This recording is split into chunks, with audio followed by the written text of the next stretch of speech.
জামাই ষষ্ঠী তো এসেই গেল, আর জামাই বাবার মাথা ঠান্ডা রাখতে তালপাতার তৈরি এমন হাত পাখার ঠান্ডা ঠান্ডা বাতাস হলে মন্দ হয় না। তাই বেশি কিছু না ভেবে বাজার থেকে নিয়ে চলে আসলাম একটা বড় দেখে হাত পাখা। কিন্তু নিয়ে চলে আসলেই তো আর হলো না, নিজের চোখটা যেমন চাইছে সেরকম করে তুলতে হবে তো। আমার তো আবার সাদামাটা জিনিস একদমই পছন্দ না, একটু রঙের ছোঁয়া, একটু তুলির টান, এগুলো তো থাকতেই হবে। তাই বসে পড়লাম আমার ঝুলি নিয়ে। ঝুলি মানে আমার রং তুলির বাক্স আর কি। যবে থেকে আমার মেয়ে একটু বুঝতে শিখেছে, এই ঝুলির প্রতি ওর ভীষণ টান, আর সেই টানের চোটেই দু চারটে করে জিনিস প্রায়ই এই ঝুলি থেকে সরে যাচ্ছে দেখতে পাচ্ছি।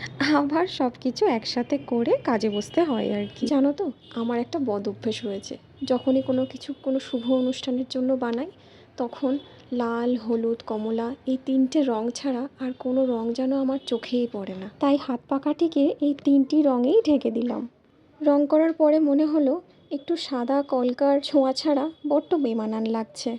যেমন ভাবা তেমন কাজ, একদম ধার বরাবর গোল করে কলকা করতে শুরু করে দিলাম। কি করব ভেবেই পাচ্ছিলাম না। তারপরে মনে হলো একটু পদ্ম কলকা দিয়েই শুরু করি। একটু শুরু করার পরেই বুঝতে পেরেছিলাম যে এর ওপরে কলকা করাটা এতটাও সহজ কাজ নয়।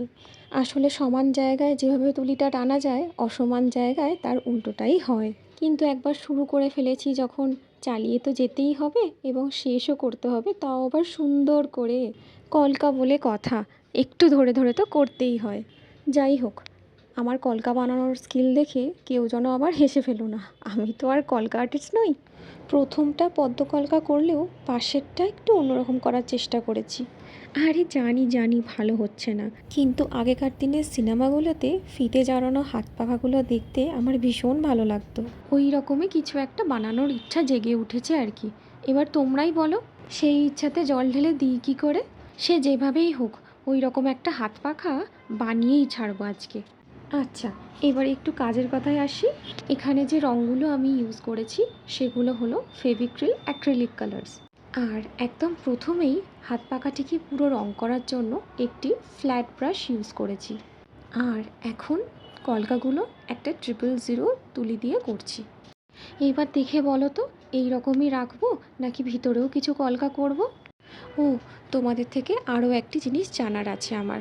সেটি হলো, লেস তো লাগাবো ভেবেই রেখেছি, কিন্তু সেটা কি কালার লাগাবো? সাদা লাগাবো না লাল লাগাবো? তোমাদের উত্তরের অপেক্ষায় রইলাম। দেখা হচ্ছে পরের ভিডিওয়।